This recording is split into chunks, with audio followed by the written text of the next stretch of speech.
ونستعينه ونستغفره ونؤمن به ونتوكل عليه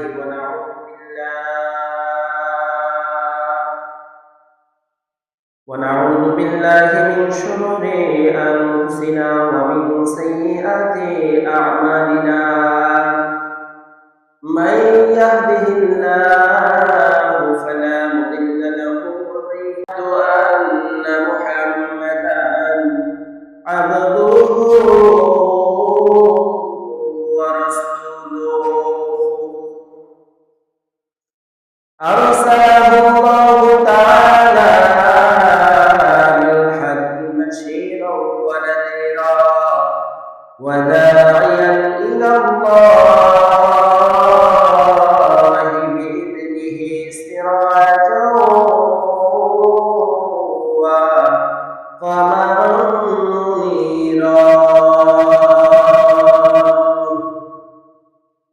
قال الله تبارك وتعالى في كلامه المجيد وفرقانه الحميد: أعوذ بالله من الشيطان الرجيم.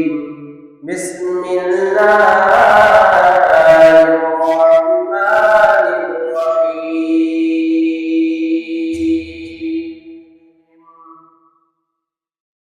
أقيموا الصلاة وآتوا الزكاة. وقال حبيبنا المصطفى والأشرف الأنبياء صلى الله عليه وسلم: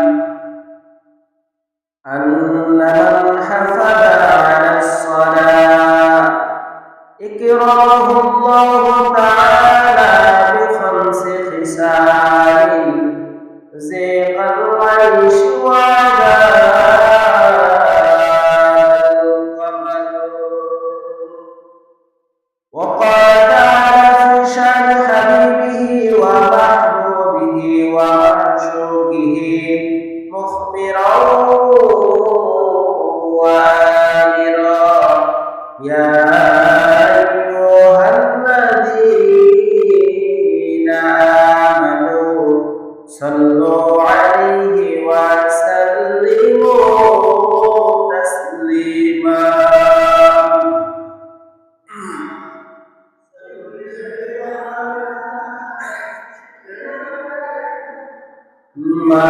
مولانا محمد وعلى آله سيدنا محمد. اللهم صل على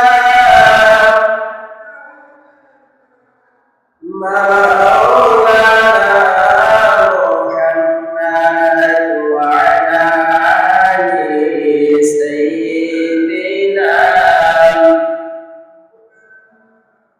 محمد. لا إله إلا الله، لا إله إلا الله، لا إلا الله، لا إلا الله، لا إله إلا الله، لا إلا الله، لا إله إلا الله، لا إله إلا الله، لا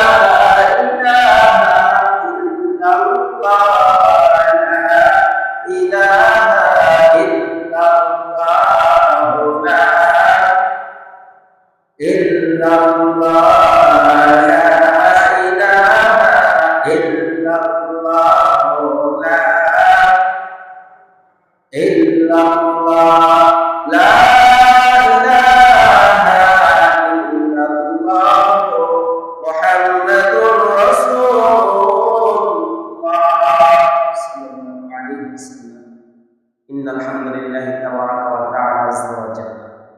সম্মানিত মুহতারাম মুআজ্জাজ হাজিরিন, মহান রব আল্লাহ তাআলার দরবারে লাখ কোটি শুকরিয়া জ্ঞাপন করছি যে মহান আল্লাহ তাআলা দুনিয়ার ফিতনা ফাসাদ হাসাদ থেকে হেফাজত করে, এত বড় সমাজ থেকে আমাদের মুষ্টিময় কিছু গুনাহগার বান্দাদেরকে জান্নাতের এত সুন্দর একটি বাগানের মধ্যে আল্লাহ তাআলার ক্ষমা প্রাপ্তির আশায়, মাফির আশায়, আল্লাহ তাআলার জান্নাত লাভ এবং জাহান্নাম থেকে বাঁচার জন্য আল্লাহ তাআলা আমাদেরকে কবুল করে এই জান্নাতের বাগানের মধ্যে এসে বসার তৌফিক দান করছেন। এজন্য সেই রব্বে কারীমের দরবারে সকলে হৃদয় থেকে শুকর আদায় করি, আলহামদুলিল্লাহ। মুহতারাম মুআজ্জাজ, আল্লাহ রাব্বুল আলামিন ওয়া জাল্লা শানুহু বান্দা যত গুনাহ করুক না কেন, তারপরও আল্লাহ রাব্বুল আলামিন সর্বদা ওসিলা খুঁজে বান্দাকে ক্ষমা করার জন্য। আইন সবসময় অপরাধীকে সুযোগ বেশি দেয়, যে অপরাধী তাকে সবসময় আইন কি বেশি দেয়? সুযোগ বেশি দেয়। কেন দেয়? তাকে ভালো করা যায় কিনা। একজন মা বাবার যদি 10টা সন্তান থাকে, এর মধ্যে যদি 2টা খারাপ হয়, দেখবেন মায়া, দয়া এবং দেওয়া সব দিক থেকে ওই 2টাকেই মা বাবা বেশি করে। কেন করে? দেখি সন্তানরা একটু ভালো হয় কিনা। দেখবেন যে সমস্ত নারীদের স্বামীরা খুব দস্যু টাইপের হয়, ওই সমস্ত নারীরা মায়ের খায়, আঘাতপ্রাপ্ত হয়, তারপরেও স্বামীকে বোঝানোর চেষ্টা করে, ভালোবাসা বেশি দেওয়ার চেষ্টা করে। দেখি স্বামীটা একটু ভালো। তো বান্দা যারা থাকে, আল্লাহ রাব্বুল আলামিন ওয়া জাল্লা শানুহু ওই বান্দাকে ভালো হওয়ার জন্য সুযোগ দেয়, দেখি বান্দা ভালো হয় কিনা।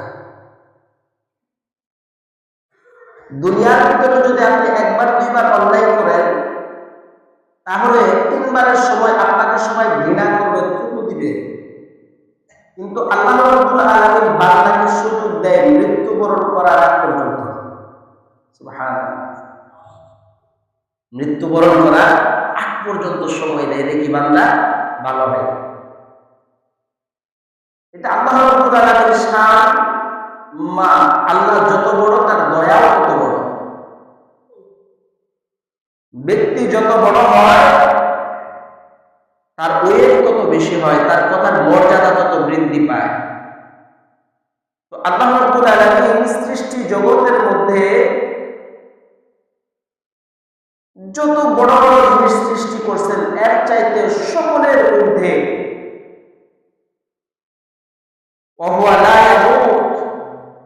যিনি চিরঞ্জীব, মহান স্রষ্টা, মহান আল্লাহ সুবহানাহু ওয়া তাআলা, তার শান হলো এটা যে আল্লাহ বান্দাদেরকে ক্ষমা করতে বড় ভালোবাসেন। আল্লাহ বান্দাদেরকে ক্ষমা করার জন্য বাহানা খুঁজেন, যে বান্দাকে একটু ক্ষমা করা যায় কিনা। আপনি যখন একটা নেকির কাজ করেন, তখন সাথে সাথে ফেরেশতা নেকিটা লিখে দেয়। কিন্তু বান্দা যখন গুনাহ করে, বড় থেকে বড়, ছোট থেকে ছোট, যত বড় গুনাহ করুক আর যত ছোট গুনাহ করুক, বান্দা যখন গুনাহ করে, তো ফেরেশতাকে আল্লাহ বলেন, ওই বান্দার গুনাহটা এখনই লিখো না। গুনাহটা কি করো না? লিখো না। ফেরেশতা বলে, আল্লাহ কেন? বলে দেখি বান্দা কিছুক্ষণ পরে তওবা করে কিনা, বান্দা ক্ষমা চায় কিনা। বলে বান্দা যদি গুনাহ করার পরে সাআতান, কিছু সময় পরে যদি তওবা করে, তাহলে আল্লাহ রাব্বুল আলামিন ওই গুনাহটা লিপিবদ্ধ হওয়ার আগে আল্লাহ ওই বান্দাকে মাফ করে। এত বড় দয়ার মালিক আপনি কোথায় পাবেন? আল্লাহ, এত বড় রব্বে জালাল তিনি আমাদের মালিক। এত বড় দয়াশীল, এত বড় মায়াশীল আল্লাহ রাব্বুল আলামিন, তিনি আমাদেরকে গুরুত্বপূর্ণ আদেশগুলির মধ্যে অন্যতম একটা আদেশ দিয়েছেন, সেটা হলো সালাত, নামাজ আদায় করা। কি আদায় করা? নামাজ আদায় করা। এই পৃথিবীর মধ্যে যত ফিতনা, যত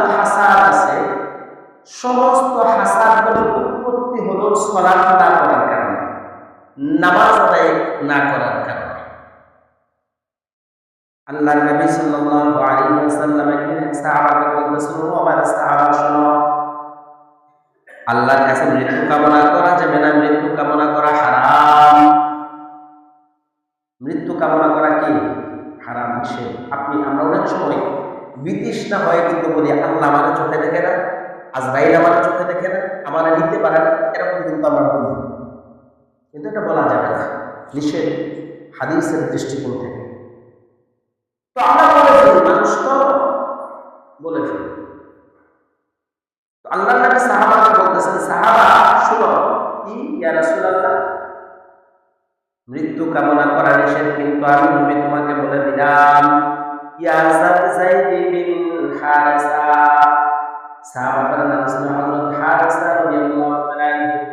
আল্লাহ নবী বলেন, ও হারিসা তুমি শুনো, আইয়ুফিয়ান উমরিকা জামান, ওই জমানা আসার আগে তুমি আল্লাহর কাছে মৃত্যু কামনা করবা, আল্লাহর কাছে বলবা আল্লাহ ওই জমানা দেখার আগে আমাকে মৃত্যু দিয়া দাও। যায়েদ বিন হারিসা বলেন, ইয়া রাসূলুল্লাহ, ইয়া হাবিবাল্লাহ, মৃত্যু কামনা করতে আপনি নিষেধ করলেন, আবার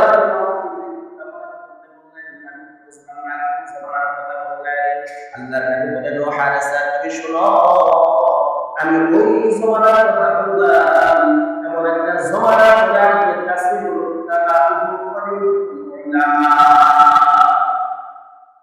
আল্লাহর নবী বলেন, আমার জমানা যে জমানার ভিতরে সমাজের মধ্যে বক্তা হতে পারে, সমাজের ভিতরে কোরআন এবং সুন্নাহর কথা বলার মধ্যে অভাব থাকবে না, সমাজের ভিতরে রাম থাকবে, মানুষ কোরআনের হাদিসের কথা বলবে, কোরআনের দাওয়াত দিবে, হাদিসের দাওয়াত দিবে, কিন্তু ফারিদুল উলামা বয়ান করার লোক পাওয়া যাবে, কিন্তু হাকিকতে আলেম পাওয়া যাবে না। 10 লাখ 5 লাখ 3 লাখ 50 লাখ 10,000 20,000 কোন টাকার অভাব থাকবে না। ওমর ইসলামের দুনিয়া ইসলামের প্রচার শুরু হয়ে যাবে, কোরআন চলে যাবে। আল্লাহ নবী বললেন, কাসীরু সুতাবা হয়ে যাবে, বক্তা বেশি হয়ে যাবে, অভাব থাকবে না। আসলে সব হলো কমার্শিয়াল, সব কি, সব হলো কি। এইবার আল্লাহ নবী আরো বললেন, শুনো, শুধু এটাই নয়, কাসিরুল সুওয়ারহু কলিলুহু, সমাজের ভিতরে ফিতনা ফাসাদ হাসাদ এগুলি করার জন্য লোকের অভাব থাকবে না, কিন্তু সমাধান করার লোক পাওয়া যাবে না। কবি জাকির হোসেন আল্লাহ নবী বললেন, সমাজের ভিতরে সুদ ঘুষ এটা মারাত্মকভাবে বিপদের সৃষ্টি করবে, বেড়ে যাবে। নামাজি টুপিওয়ালা দাড়িওয়ালা পাঞ্জাবিওয়ালা সুদ ঘুষের সাথে লিপ্ত হয়ে যাবে। বড় আফসোস লাগে কখন জানেন, মাঝে মধ্যে যখন কোনো মার্কেটে কেনাকাটা করতে যাই, যাওয়ার সময় দেখি দাঁড়িয়ে আছে, টুপি আছে, লম্বা জুব্বা আছে, ম্যাক্সিমাম জায়গাতে গেলে বলে দেখবেন যদি দাম বলেন তাইলে বলবে যে অন্যান্য দোকানের চাইতে তার কাছে আরো বেশি ছিল।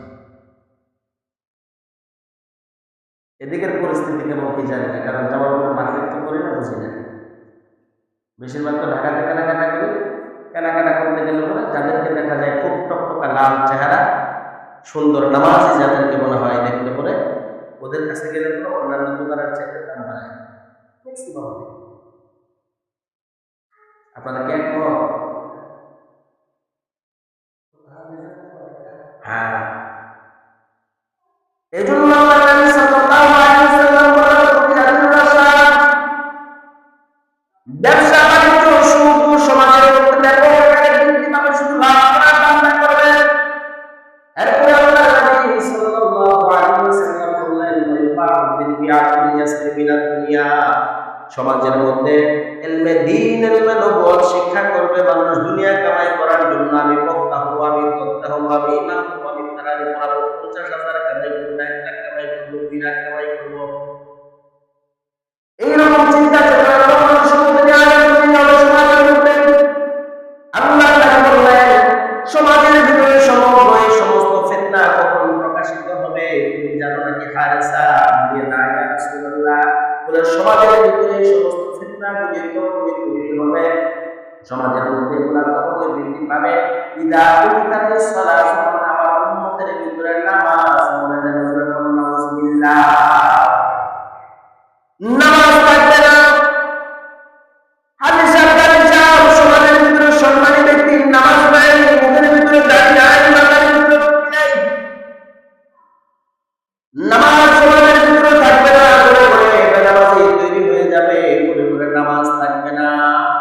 আজকে থেকে 25-30 বছর আগে যখন ফজরের নামাজ আদায় করার পরে বাড়ির ভিতর দিয়ে যখন যাওয়া হতো, গুনগুন করে মধুর সুরে কোরআনুল কারীমের তিলাওয়াত ভেসে আসতো, মা নানি দাদি খালা যারা আছে কোরআন তিলাওয়াত করতো।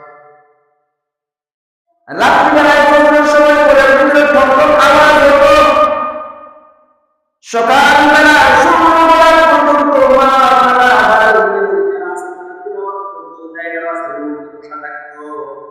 আর বর্তমান সমাজের মধ্যে ম্যাক্সিমাম বাড়িতে সকালবেলা 7টার সময় ঘুম থেকে ওঠার পরে উঠানটার বইটা নিয়ে হইল ঝগড়া, ঠিক না? ম্যাক্সিমাম বাড়ি, অমুকের বাড়ির মুরগি আমার বাড়িতে পায়খানা করে গেছে, অমুকের বাড়ির ছাগল আমার ঘাস খাইয়া গেছে, অমুকের বাড়ির গরু আমার বাড়িতে সুইটা আসছে, আমি জানো দিয়েছি কালকে বড় আসতে ঝাড়ু দেব না, ঠিক না? তিলাওয়াত নাই, নামাজ নাই। আল্লাহ নবী বললেন এই সমস্ত ফিতনা তখনই তৈরি হবে ইদা উকিয়াতিস সালাত, যখন নামাজ উম্মতের মধ্যে। এই নামাজ আপনাকে আমাকে দুনিয়ার ভিতরে এবং আখিরাতে কিছু ফায়দা দিবে। এর মধ্যে 1 নম্বর লাভ, যদি আপনি নামাজ হন, সালাতুল মুকাফফাত যদি আপনি হতে পারেন, ক্ষমা প্রাপ্তদের তালিকার নামাজ যদি আপনি আদায় করতে পারেন, তাহলে 1 নম্বর ফায়দা দিবে, 1 নম্বর লাভ দিবে আপনাকে, সেটার নাম হলো জিকাল আইশ। আল্লাহ দুনিয়ার ভিতরে আপনাকে শান্তির জিন্দেগি দান করবে।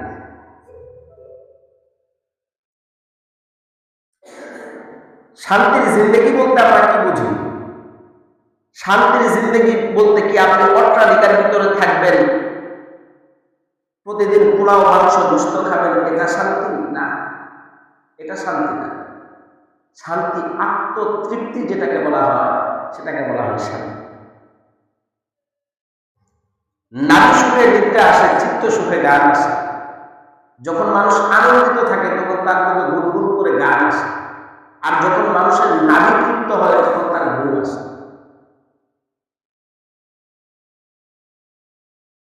তো আপনি আরাম আয়েশের জিন্দেগি জীবন যাপন করার জন্য আপনার অর্থ বৈভবের দরকার নেই। আরাম আয়েশের জিন্দেগি এটা আল্লাহ প্রদত্ত। কি প্রদত্ত? আল্লাহ প্রদত্ত।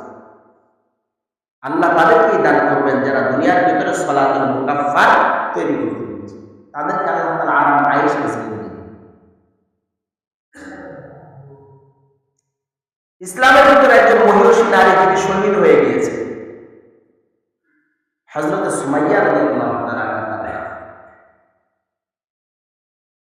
হযরত সুমাইয়া রাদিয়াল্লাহু তাআলা যখন শহীদ করা হলো, উনাকে হাজার হাজার মানুষের সামনে উলঙ্গ করে ফেলা হলো, লজ্জা স্থানে বর্ষা দ্বারা আঘাত করা হলো। সুমাইয়া রাদিয়াল্লাহু তাআলা লজ্জা কুকড়ায় গেছে। সুমাইয়া রাদিয়াল্লাহু তাআলা আনহাকে আশেপাশের লোকজন বলতেছে যে তুমি বোকা নাকি? আল্লাহকে তুমি মানো সেটা ঠিক আছে, কিন্তু আপাতত তুমি তাদের প্রস্তাব স্বীকার করে নাও। আল্লাহকে তুমি মানো না, এটা স্বীকার করে নাও, জায়েজ, অসুবিধা কি? হযরত সুমাইয়া রাদিয়াল্লাহু তাআলা বলেন, সাহাবারা তোমরা শোনো, আমি যেটা দেখতে পাচ্ছি সেটা তোমরা দেখো না। আমি আসমানের দিকে তাকায় দেখি ফেরেশতারা সুবহান দিতে দিতে জান্নাত আমার সামনে হাজির করে দিয়েছে।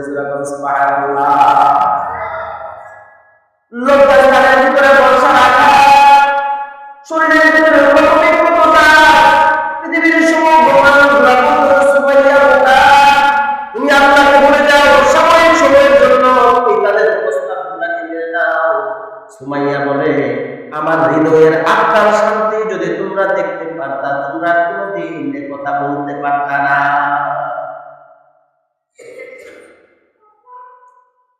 একজন মা যখন সন্তান প্রসব করে তার কষ্ট বেশি হয় না কম হয়? কি হয়? বেশি হয় না?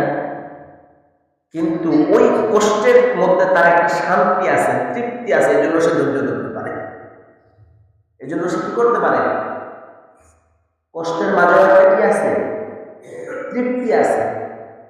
সন্তান প্রসব করবে, তার একটা সন্তান হবে, এই সন্তানটার ডিমান্ডের কাছে এই কষ্টটা তার কাছে কিছু না। এই জন্য সে হাসি মুখে সেটা কি করে? সহ্য করে। 10 মাস 10 দিন। আমি একটা বিচার দেখছিলাম, বলবো আপনাদেরকে? বলবো? গাজীপুরে যখন আমি, তখন একটা ছেলে তার মাকে মারছে। মারার পরে বিচারে বসতে, বিচারের পরে যিনি মাপ করেন চেয়ারম্যান সাহেব, উনি খুব বিজ্ঞ একজন ব্যক্তি। অনেক কাকুতি মিনতি করে মাপ চাইছে, সন্তানটা ভুল হয়েছে এই সেই, বলে তোর যে ভুল হয়েছে তুই মাপ চাইছ সেটা বুঝলাম, কিন্তু তোর বিচার থেকে মাপ পাওয়ার একটা শর্ত আছে, সেটা কি? বলে তোর গায়ে কোনো কিছু থাকবে না, লুঙ্গিটা নাবির নিচে ঝুলাই দেওয়া হবে, তোর নাবির নিচে 4 থেকে 6 আঙ্গুল কোনো কাপড় থাকবে না। এই অবস্থায় 10 কেজি ওজনের একটা কাঁঠাল তোর গলার মধ্যে ঝুলাই তোর নাবি বরাবর দিয়ে দেওয়া হবে। এটা নিয়ে তুই 5 তলায় 10 বার বিয়ার নামবি। 10 বার বিয়ার নামবি। এখন বলেন, গলার মধ্যে যদি 10 কেজি ওজনের একটা কাঁঠাল যদি ঝুলাই দেয়, আর যদি নাবির উপরে কাপড় ছাড়া যদি কাঁঠালের এই ছোট ছোট যে কাঁটার মতো আছে এগুলা যদি লাগে, কেমন লাগবে? খুব মজা। একবার উঠছে আর নামার শক্তি নাই, জায়গায় বসে গেছে। চেয়ারম্যান বলতেছে, মা দৌড়ায় গেছে বাবার কাছে, বাবা কষ্ট হয়ে গেছে, চেয়ারম্যান সাহেব মাফ করে দেন। চেয়ারম্যান সাহেব বলতেছে, তুই তো একবার উঠতে পারবে না, আর তোর মা তোকে পেটের মধ্যে দিয়ে এর চাইতো 10, 20, 30, 40, 50 গুণ যন্ত্রণা সেকেন্ডে সেকেন্ডে। সত্য না কথা? কিন্তু মা এই যন্ত্রণা, এই আঘাত কেন সহ্য করলেন? এই সহ্য করার পিছনে কারণ হলো যে সন্তানের মা হবে, সন্তানের আনন্দ তাকে কষ্টকে ভুলাই গেছে। পৃথিবীর ভিতরে আপনার বাধা দেওয়া হবে ক্ষুধার যন্ত্রণা, পেরেশানি, রোগের যন্ত্রণা, পেরেশানি, এগুলা জান্নাতের আশা তাকে সব ভুলাই দেবে। তার নিজের ভিতরে একটা প্রশান্তি থাকবে, প্রশান্তি থাকবে। এই শান্তি হলো শান্তি। এজন্য আল্লাহর নবী সাল্লাল্লাহু আলাইহি ওয়াসাল্লাম তিনি হাদিসের মধ্যে বলেন যে আল্লাহ তোমাকে আল্লাহ রাব্বুল আলামিন দুনিয়ার জিন্দেগি তারা মায়ের জিন্দেগি দান করবে। দ্বিতীয় নাম্বার, আল্লাহর নবী সাল্লাল্লাহু আলাইহি ওয়াসাল্লাম বলেন ওয়াদাবুল কাবার, যারা দুনিয়ার ভিতরে সালাতুল মুকাফফার আদায় করতে পারবে আল্লাহ রাব্বুল আলামিন তার কবরের আযাব ক্ষমা করে দিবে। তার কবরের আযাব আল্লাহ তাআলা করবে। কবরের আযাবটা কত ভয়ঙ্কর কল্পনাও করতে পারবে না। কবরের আযাবটা বড় যন্ত্রণাদায়ক।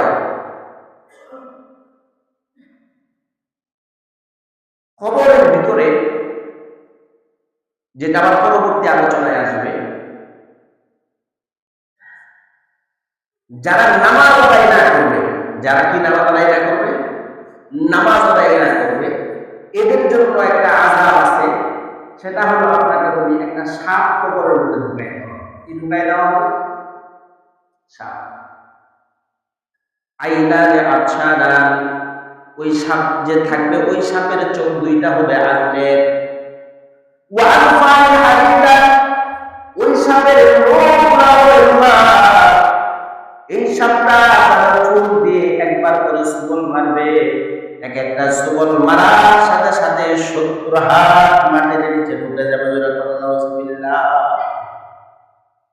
70 হাত মাটির নিচে ঢুকে যাবে। 70 হাত মাটির নিচে ঢুকে যাওয়ার পরে আলফাই হাদিদা, এই লোহার আঙুলগুলি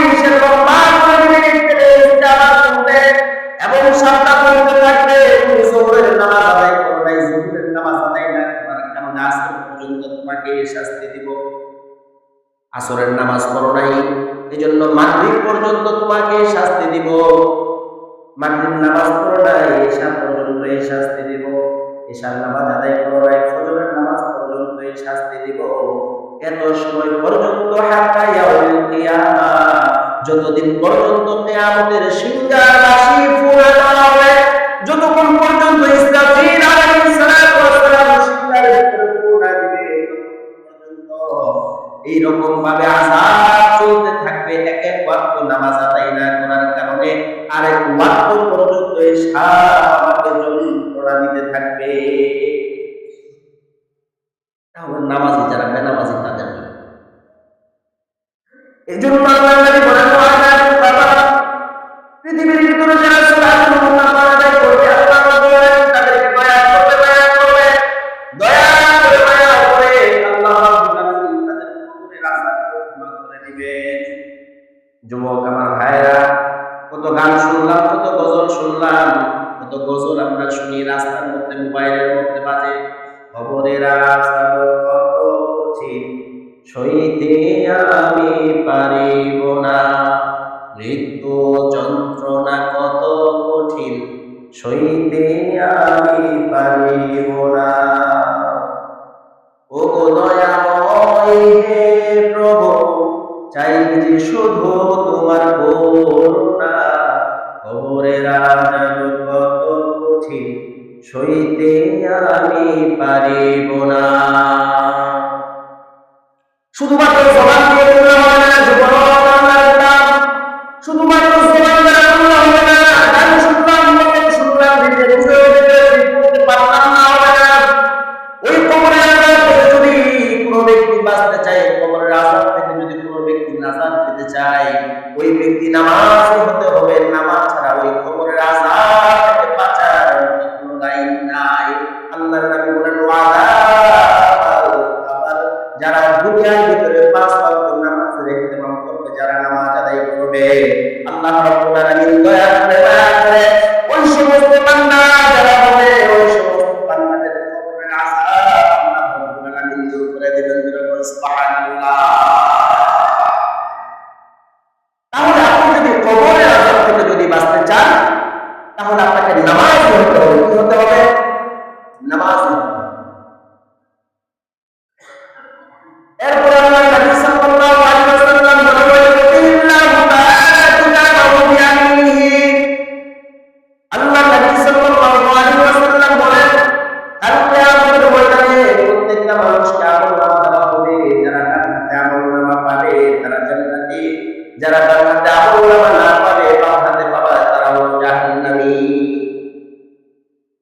আল্লাহ নবী বলেন, শুনো, যে সমস্ত ব্যক্তিগুলি জাহান্নামে যাবে, ওই সমস্ত ব্যক্তিগুলোর বাম হাতটাকে পিছনে ঢুকে নিয়ে যাওয়া হবে। দুনিয়ার ভিতরে যেরকম মানে আমরা দেখতে পাই, পুলিশের যখন হ্যান্ডকাপ করাই, বাম দিকে হাত পিছন দিয়ে বাঁধে, কি বাঁধে না? বাঁধে না? পুলিশে বাম হাত ডান হাত পিছনে মুখ দিয়ে বাঁধে না? হ্যান্ডকাপ করাই না, রশি দিয়ে বাঁধে না? আল্লাহ যে সমস্ত ব্যক্তিগুলি দুনিয়ার ভিতরে নামাজ আদায় করবে না, ওই সমস্ত ব্যক্তিগুলোকে ময়দানে মহান রব আল্লাহ রাব্বুল আলামিন তাদের হাতটাকে পিছনের দিকে নিয়ে যাবে। বাম হাতটা পিছন থেকে নিয়ে শুরু করে তার পিঠটাকে ফিরে দেওয়া হবে। তার হাত যে জায়গায় আছে, কলিজা যে জায়গায় আছে, সমস্ত জিনিসগুলোকে বিভিন্ন করে দেওয়া হবে। বিভিন্ন করার পরে তার হাতটাকে ভিতর দিয়ে ঢুকানো হবে। পিছন থেকে হাতটাকে শরীরের ভিতর দিয়ে বডির ভিতর থেকে ঢুকানো হবে। ঢুকিয়ে তারপরে সামনে নিয়ে আসবে বাম হাত। এটার কত যন্ত্রণা হবে, কত কষ্ট হবে, যেটা ভাষায় বলার মতো না। আল্লাহর নবী বলেন, এরকম ভাবে যারা নামাজ আদায় করবে না, তাদেরকে বাম হাতে আমলনামা দেওয়া হবে। আর যাদেরকে হাসরের ময়দানে বাম হাতে আমলনামা দেওয়া হবে, তাদের মতো কপাল কোনো ব্যক্তি হতে পারে না। এখন আমরা কি কপাল পোড়া হতে চাই, নাকি ভালো কপালওয়ালা হতে চাই? কি বলেন? কথা সত্য, সাক্ষী দুর্বল। কথা সত্য, সাক্ষী দুর্বল। না, এগুলি করা যাবে না। নামাজ এমন একটি ইবাদত, যেটা দুনিয়া এবং আখিরাতে মুক্তির সোপান। তো আজকে কয়টা আলোচনা করলাম? 3টা। মনে থাকবে আপনাদের? একটা হচ্ছে জিতাল আইশ, আরাম আইশ জিন্দেগি, ওয়াদা মাত্তাবা, খবরের আযাব আল্লাহ মাফ করবেন। ওয়া ইউতিহিল্লাহু তাআলা কিতাবাহু বিয়ামিনিহি, যারা দুনিয়ার ভিতরে সালাত আদায় করবে আল্লাহ তাদেরকে ডান হাতে আমল দিবেন। তো ইনশাআল্লাহ 3টা মনে রাখবেন আপনারা। ওয়াক্তে নামাজ মুসল্লি বাড়বে না কমবে? বাড়বে না কমবে? রুমান মুসল্লি বাড়ছে না কমছে? আগের চাইতে কমছে। এখন একটু ধান টান কাটতেছে তো এই জন্য একটু কমছে। যাই হোক, বাড়াই দিতে হবে ইনশাআল্লাহ। কি বলেন আপনারা? আরেকটা কথা, আলহামদুলিল্লাহ করে লাগে, আবার করেন আলহামদুলিল্লাহ। আপনারা সবাই জানেন আমাদের এই গজারিয়াতে একটা মাদ্রাসার শুভ উদ্বোধন হবে। কি বলেন? খুশি না বেজার আপনারা? ওই আলোচনা করতে পারলাম না, গত শুক্রবার কিছু আলোচনা করছি। এই মাদ্রাসা কি আপনার আপনার না আরেকজনের? মাদ্রাসা কার? আমাদের না, আমার। মাদ্রাসা কার? আমার। মাদ্রাসা কার? এই মাদ্রাসাতে সকলে ইনশাআল্লাহ জান মাল শ্রম দিয়ে থাকবেন। এটা হলো 1 নাম্বার কথা। দ্বিতীয় নাম্বার কথা হচ্ছে মুফতি সাহেব খারাপ মানুষ। মুফতি সাহেব কি মানুষ? খারাপ মানুষ। ওনার মতো জঘন্য ব্যক্তি এই পৃথিবীর মধ্যে একটাও নাই। কিন্তু মাদ্রাসার সাথে কোনো শত্রুতা নাই। মাদ্রাসার সাথে কোনো কি নাই? শত্রুতা নাই। মুফতি সাহেব ব্যক্তি খারাপ হতে পারে, ব্যক্তি দ্বন্দ্ব থাকতে পারে, ব্যক্তি ঝামেলা থাকতে পারে, কিন্তু প্রতিষ্ঠানের সাথে কোনো শত্রুতা থাকতে পারে না। এটা মাথায় রাখবেন। এই প্রতিষ্ঠানকে ইনশাআল্লাহ উন্নত করার জন্য সবাই রাজি আছে না? ইনশাআল্লাহ রাজি। এখন একটা কথা বলবো, সভাপতির সাথে বলি, সেটা হলো যে এই মাদ্রাসাতে এই যে উদ্বোধনী অনুষ্ঠানটা হবে, এই উদ্বোধনী অনুষ্ঠানের মধ্যে যদি আপনার একটা পা যদি আগায় দেন, কিয়ামত পর্যন্ত যদি এই মাদ্রাসা পরিচালিত হয়, কিয়ামত পর্যন্ত আপনি একটা নৈতিক অংশীদারি হবেন। সুবহানাল্লাহ। তাহলে নামাজের উপরে কিছু জানেন না? থাকবেন থাকবেন না? জানেন না? ইনশাআল্লাহ নামাজ আদায় করার পরে প্রত্যেকটা ব্যক্তি, আগে যারা গেছেন এই মাদ্রাসার সাথে আজকে প্রত্যেকটা ব্যক্তি থাকবেন। মাদ্রাসার ওখানে যাওয়া হবে, খুঁটি গাড়া হবে, দোয়া করা হবে এবং অংশ নেবেন।